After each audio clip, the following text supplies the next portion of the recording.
Oke baik, selamat malam. Perkenalkan, nama lengkap saya Peregrina Gilardino De Comete dengan NIM 23115885.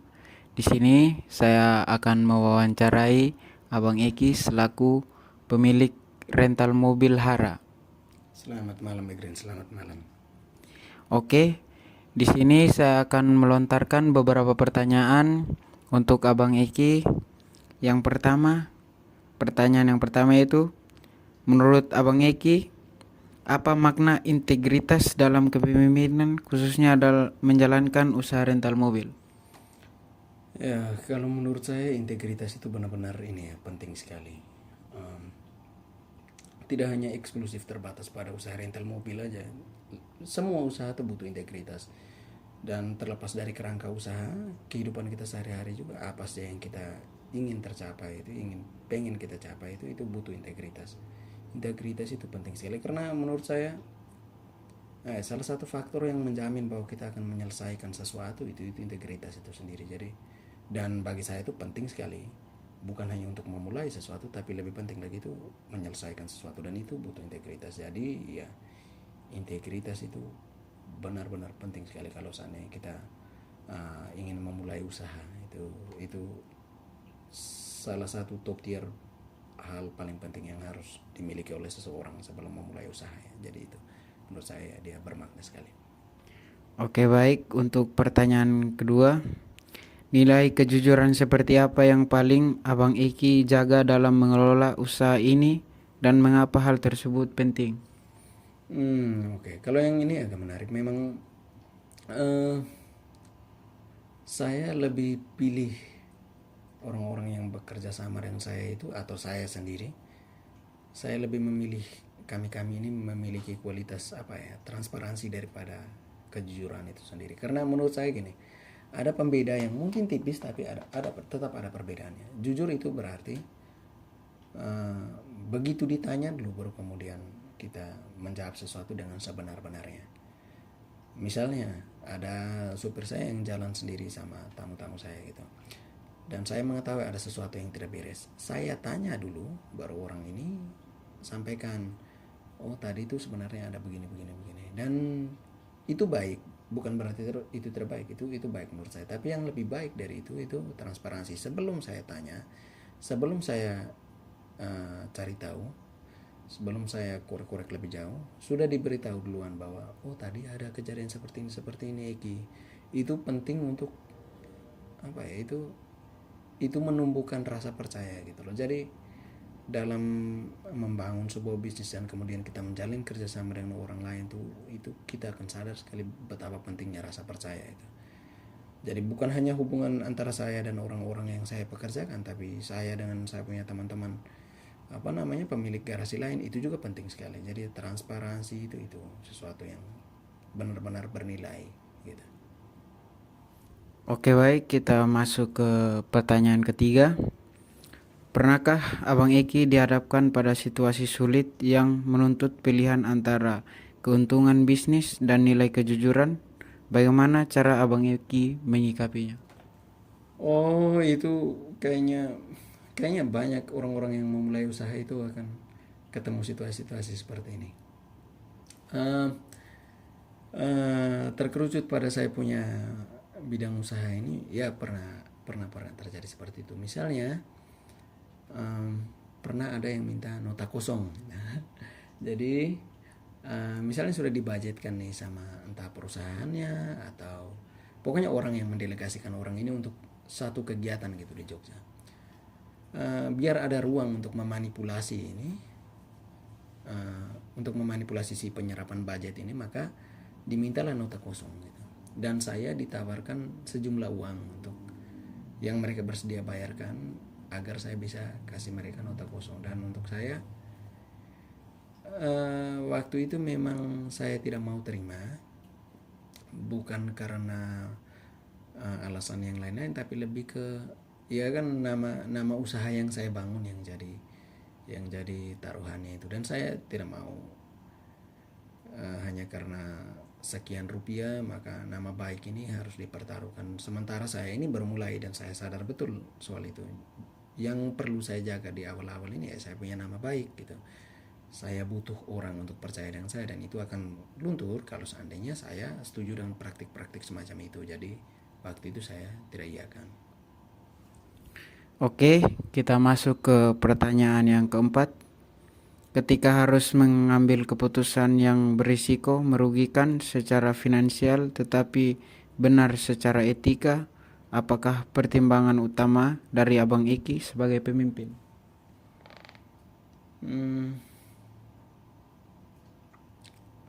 Ini pertanyaan yang lumayan berat, tapi di saat saya ada di situasi semacam itu ya, tetap biar bagaimanapun tuh etika itu penting. Karena gini ya, kalau seandainya kita mengincar keuntungan finansial yang ada pada saat itu, ya udah habis di saat itu. Tapi kalau yang kita kejar itu sesuatu yang lebih luhur, lebih permanen, maka keuntungannya itu akan datang di kemudian hari gitu. Mungkin tidak terjadi di saat itu juga. Mungkin misalnya keuntungan-keuntungan itu bisa kita ambil saat itu, tapi dengan risiko bahwa nama kita jelek, kemudian apa namanya, apa setrustworthy apa sih perusahaan ini, si bisnis yang dibangun ini juga akhirnya dipertaruhkan. Saya tidak akan ambil pilihan-pilihan yang riskan seperti itu gitu. Mendingan ambil yang lebih condong ke etika itu tadi. Jadi lebih baik ambil yang itu, karena itu menjamin perjalanan yang panjang. Kalau seandainya kita bangun usaha dengan visi yang pendek saja, hanya ya 1-2 tahun habis itu sudah selesai, mungkin itu jalan yang paling menguntungkan. Tapi kalau seandainya kita memang benar serius tekun dengan usaha ini, ya lebih baik ambil sesuatu yang lebih bertahan lama. Dan di konteks ini yang lebih bertahan lama itu yang beretika, seperti itu. Oke, baik. Yang berikut kita masuk ke pertanyaan yang kelima. Bagaimana pandangan Abang Iki terhadap praktik korupsi, gravitasi atau konflik kepentingan dalam dunia usaha? Ini agak sedikit berat ya ini.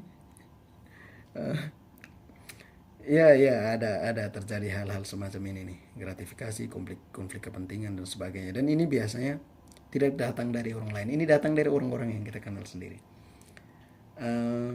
Dan begitu kepentingan yang dipertaruhkan ini nih, kepentingan teman kita sendiri, akan ada penilaian personal dalam situ. Jadi kadang-kadang tuh agak penilaian kita tuh tidak seobjektif itu gitu, kalau seandainya kita benar-benar perhatikan kepentingan pribadi tertentu. Tapi bagaimana ya, kita sudah memulai sesuatu dengan tujuan untuk, istilah kasarnya seperti ini, kita tidak akan meludah di piring yang kita akan pakai untuk makan lagi gitu. Jadi ya, kalau untuk saya praktik-praktik semacam itu sebaiknya dihindari saja gitu. Kita lebih ke sesuatu yang lebih bertahan lama gitu, dan lebih jujur itu selalu lebih bertahan lama daripada kebohongan. Kan ada yang bilang ini, sepandai-pandai kita menyimpan sesuatu tuh, yang namanya bau busuk tuh pasti akan tercium juga gitu. Jadi ya lebih baik kita main aman-aman saja gitu. Jadi ya jujur lebih baik daripada kita perhatikan sesuatu yang sebenarnya tidak perlu diperhatikan, seperti konflik kepentingan dan sebagainya, seperti itu. Oke, baik. Yang pertanyaan berikut yang keenam. Jika ada pihak yang menawarkan keuntungan dengan cara yang tidak etis, bagaimana sikap dan tindakan yang Abang Eki ini dalam menyikapinya?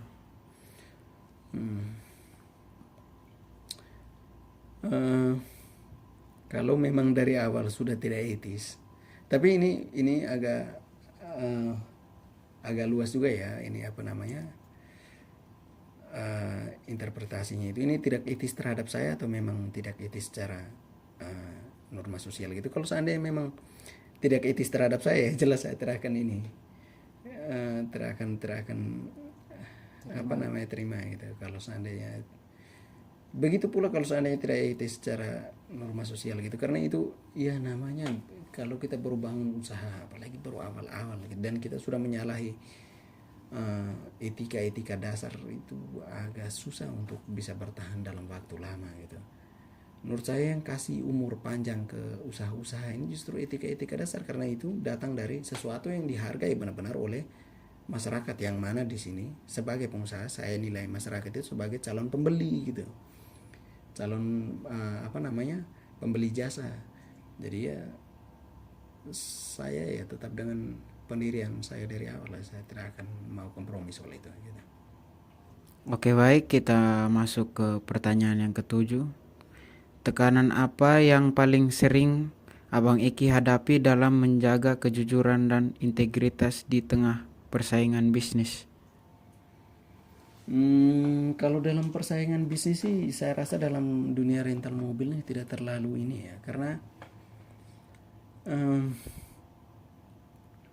bagaimana ya, saya simpan semua nomor-nomor garasi lain gitu, saya akrab secara personal dengan mereka gitu, sehingga saya rasa tidak terlalu banyak tekanan di soal itu dalam persaingan bisnis ini, karena saya tahu, kasarnya saya tahu mereka jual mobil jenis apa dengan harga berapa, mereka juga tahu saya jual mobil jenis apa dengan harga berapa, dan kami bagaimana ya, karena lingkungan kami ya di sekitar itu saja, jadi akan agak aneh kalau kami seandainya melakukan kecurangan di bidang-bidang itu ya. Jadi jarang ada tekanan dari ini persaingan semacam itu. Hampir tidak pernah sampai sekarang, tidak pernah. Oke, baik, kita masuk ke pertanyaan yang kedelapan. Bagaimana cara Abang Eki membangun budaya kerja yang bersih, jujur, dan bertanggung jawab di lingkungan usaha rental mobil Abang? Kalau ini memang agak susah untuk membentuk orang tuh, emang agak susah ya keren untuk, kalau memang saya tertarik, tapi saya pernah ada pengalaman seperti ini, tapi memang susah kalau kita harus membentuk orang untuk benar-benar kasih blueprint ke dia, kita harus gini gini gini ya. Kalau emang orangnya bukan tipe yang seperti itu ya akan susah untuk ikuti gitu. Jadi kalau saya sih lebih ke efek jerah dan juga ini memang menjaga usaha saya gitu. Jadi kalau memang ada tindakan-tindakan yang tidak benar, tidak jujur dan sebagainya ya, dengan berat hati ya orangnya harus ditegur secara keras. Kalau itu belum mempan juga ya sudah, putus hubungan kerja sama aja gitu. Ini memang mungkin agak mengagetkan, tapi memang harus dilakukan ya. Kalau emang kita serius dengan usaha kita dan kita pengen yang terjadi itu yang sesuatu yang ideal gitu. Jadi ya itu yang saya lakukan selama ini. Kalau memang ada praktik-praktik tidak jujur, praktik-praktik yang tidak benar dari pihak manapun, ya sebaiknya ya agar tidak mempengaruhi usaha juga toh, ya saya lebih pilih konsekuensi yang agak ekstrim dengan cara tidak melanjutkan hubungan dengan orang-orang semacam itu gitu. Memang ini juga tidak sepenuhnya efektif untuk sebuah usaha ya, karena ya tapi itu langkah yang perlu gitu, seperti itu. Oke, baik, kita masuk ke pertanyaan yang kesembilan. Menurut Abang Eki, sejauh mana pemimpin harus menjadi teladan bagi karyawan dalam bersikap dan bertindak? Ini penting sekali. Kalau seandainya kita bilang ke orang-orang yang kalau di konteks ini ya, yang bekerja dengan kita gitu, kita memberitahu mereka untuk buat sesuatu tapi kita tidak buat, waduh itu susah sekali. Itu susah sekali untuk kasih tahu mereka, bilang kalau kita bilang kalian ini harus kayak gini, tapi kita tidak buat seperti itu ya, mereka juga tinggal balikan, kau saya tidak begitu, seperti itu. Apalagi di konteks ini nih, saya tuh sering kali bekerja sama dengan orang yang sepantaran gitu, yang satu umuran, yang kalau bukan di dunia kerja ya kami teman seperti biasa, itu akan agak susah kalau seandainya kita tidak beri teladan yang baik gitu. Kalau kita tidak buat juga apa yang kita omong. Misalnya kita bilang di mereka, kalau seandainya baru pulang trip, segala macam pengeluaran itu harus ada notanya. Ya kalau kita tidak bawa nota, kalau kita sendiri yang jalan, atau pas laporan keuangan pengeluaran dari kita juga tidak bersih, tidak transparan, ya orang juga ngapain ikut gitu. Jadi ya teladan itu penting sekali. Kita susah sekali untuk bilang orang untuk buat sesuatu kalau kita juga tidak buat hal itu gitu. Jadi ya teladan itu penting sekali, karena mereka juga orang-orang yang bekerja sama dengan kita, atau bahkan si klien-klien ini juga, misalnya kita bilang, oh 8:30 nanti saya antar mobil, tapi kita terlambat, kita datang jam 9, jam setengah 10 pagi. Begitu besok pagi mereka harus kembalikan mobil ini, mereka juga tidak masalah kalau harus terlambat 1-2 jam, karena kita juga kemarin terlambat dan kita tidak punya power untuk ngomong di mereka kalau ini bang, ini karena cas ini sekian sekian sekian karena terlambat masuknya. Lo kemarin juga, kemarin waktu diantar ke saya juga terlambat. Jadi ya teladan itu tuh penting sekali gitu, seperti itu. Oke Bang, yang pertanyaan berikut ke 10, bagaimana cara Abang Eki memastikan bahwa karyawan juga menerapkan nilai integritas dalam menjalankan tugas? Eh, kalau di konteks usaha saya ini seperti karena teman-teman yang bekerja sama dengan saya itu teman-teman yang saya punya relasi personal dengan mereka gitu. Jadi terlepas dari dunia kerja, kami memang teman. Ini bisa jadi pisau bermata dua, karena mereka teman, mereka bisa jadi tidak terlalu anggap serius yang diberitahukan ke mereka, tapi bisa juga karena mereka teman, malah mereka juga pengen beri yang terbaik gitu. Jadi cara saya untuk menyampaikan hal-hal sensitif, ini barangnya sensitif ya, menyampaikan hal-hal semacam ini ke mereka ya agak susah sebenarnya kalau kita sampai dengan konteks yang agak serius, dengan situasi yang agak serius, kita bawa mereka, kita kasih duduk mereka situ, kemudian kita omong banyak ke mereka, itu agak setengah mati, karena bagaimana ini saya punya teman sendiri. Jadi biasanya itu saya selipkan di candaan-candaan waktu kami sedang misalnya baru pulang antar tamu, terus kemudian ngomong ya kayak gitu, dengan cara-cara semacam itu. Saya rasa itu yang lebih efektif ke mereka. Tapi kalau memang kesalahannya sesuatu yang harus dirubah ini urgent, harus cepat segera dirubah, ya pasti saya akan adakan pertemuan, adakan meeting gitu, terus kemudian beritahu ke mereka, oh hal-hal semacam ini boleh dibuat, tapi yang ini, oh ini terlalu fatal, jangan dibuat gitu, seperti itu. Tapi yang paling efektif ya pendekatan yang personal ke mereka gitu, daripada harus mendikte mereka satu-satu gitu, seperti itu. Oke, kita masuk yang berikut. Yang ke-11, pelajaran yang paling berharga apa yang Abang Eki peroleh terkait kepemimpinan berintegritas selama menjalankan usaha ini?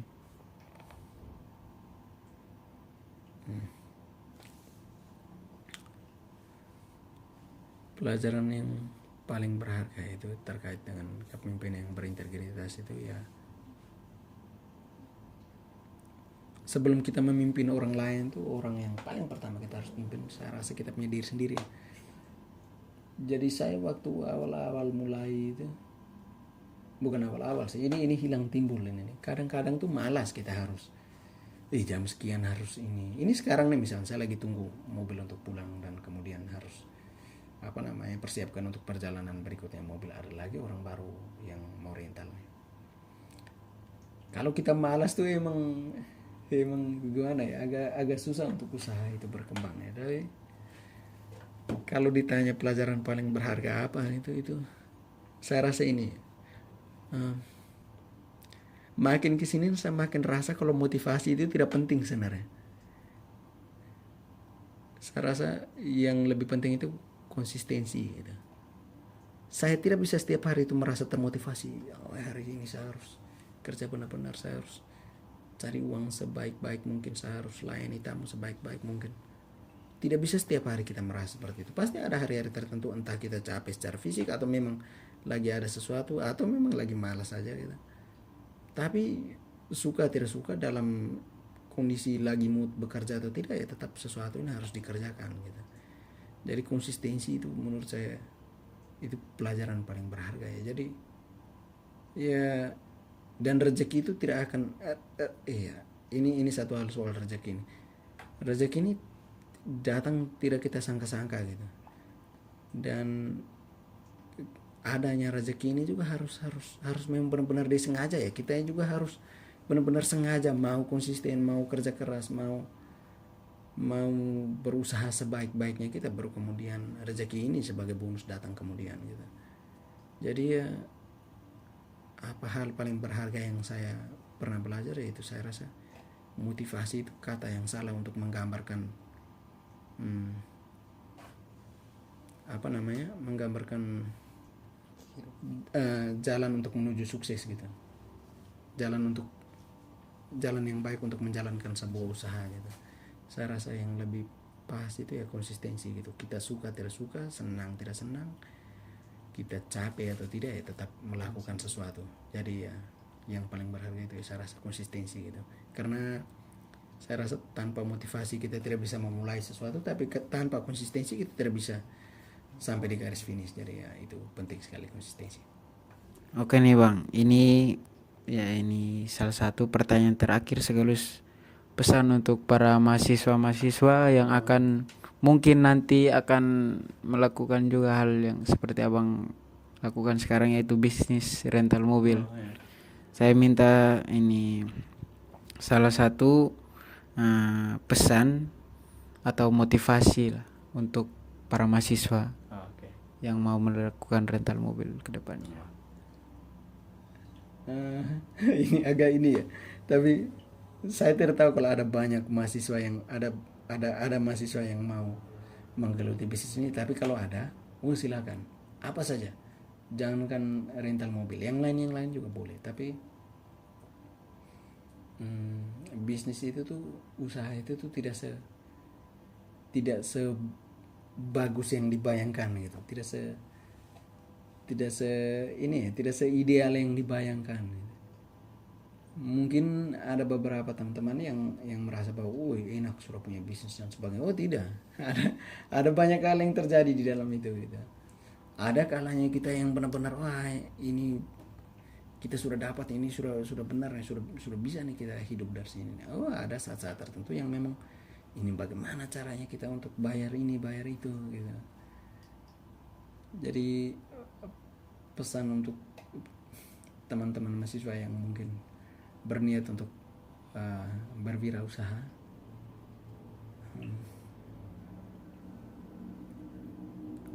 kalau seandainya harus dirangkai ke satu kalimat tuh, laki-laki yang baik, laki-laki yang berkualitas itu bukan yang tidak pernah gagal, tapi yang selalu bangun, selalu bangkit setiap kali dia tertimpa musibah atau mengalami kegagalan gitu. Jadi jangan harap kalau kita suruh mulai satu bisnis mulus-mulus aja, tidak mungkin itu. Pasti nanti ada sesuatu yang terjadi, tapi selalu bangun setiap kali kena masalah-masalah seperti itu, menghadapi tantangan-tantangan seperti itu. Dan itu memang penting sekali, dan justru itu sesuatu yang menandakan progres yang baik gitu. Kita tidak akan mungkin ketemu tantangan kalau seandainya sesuatu yang kita buat itu tuh sesuatu yang buruk gitu. Kalau memang yang kita mau buat adalah tidur saja, terus kemudian minta uang dari orang tua, apa tantangan yang kita dapat dari situ? Tapi kalau kita berusaha untuk bangun sendiri, untuk cari jalan sendiri, pasti ada tantangan situ, karena yang kita lakukan itu sesuatu yang baik. Jadi begitu ketemu tantangan, jangan menyerah, tapi justru berpikir bahwa yang saya buat ini sudah benar ini nih. Makanya ada tantangan-tantangan semacam ini ya. Kalau seandainya yang saya buat ini sesuatu yang salah, agak susah ya muncul tantangan yang agak aneh-aneh ya. Kalau kita setiap hari mau santai aja, mau tidur, minum, mabuk-mabukan, ya tantangan apa yang bisa datang dari situ? Tapi kalau kita mau kerja, banyak sekali tantangannya. Jadi itu pesan saya ke teman-teman mahasiswa, seperti itu ya. Intinya jangan takut akan kegagalan ya Bang. Itu benar sekali, itu jangan takut benar-benar kegagalan. Oke, sekian video dari saya. Terima kasih Bang Iki. Siap, terima kasih banyak juga sudah sempat mampir singgah di kos.